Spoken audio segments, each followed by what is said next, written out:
Hello aspirants, ఈ క్వశ్చన్కి answer ఏంటో ఫస్ట్ మీరు ట్రై చేసి నా కమెంట్ సెక్షన్లో ఆన్సర్ టైప్ చేయండి. MEKLF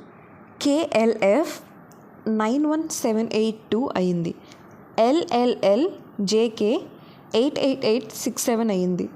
సో IGHED ఏమవుతుంది అని అడిగారు. సో ఇక్కడ మనం ఫస్ట్ MEKLF చూసుకుంటే ఎంకి నెంబర్ వచ్చేటప్పటికి 13, ఈకి నెంబర్ వచ్చేటప్పటికి 5, కేకి నెంబర్ వచ్చేటప్పటికి 11, ఎల్కి నెంబర్ వచ్చేటప్పటికి 12, 7కి నెంబర్ వచ్చేటప్పటికి G. ఇది ఆల్రెడీ మన అందరికీ తెలిసిందే. కానీ ఇక్కడ నెంబర్స్ అనేవి 91782గా ఎలా అయిందో మనం ఇప్పుడు చూడాలి. సో 13కి -4 చేస్తే 9, 5కి -4 చేస్తే 1, 11కి -4 చేస్తే 7. సో అంటే ఇక్కడ నెంబర్స్కి -4 అవుతూ ఉంది. సో ఇప్పుడు మనం మెయిన్ ఆన్సర్కి వద్దాం. IGHEDకి మనం ఇప్పుడు ఏం చేయాలి? I అంటే నెంబర్ వచ్చేటప్పటికి 9 - 4 కాబట్టి 5. సో ఇక్కడ ఆప్షన్స్లో ఓన్లీ 5తో స్టార్ట్ అయ్యేది ఆప్షన్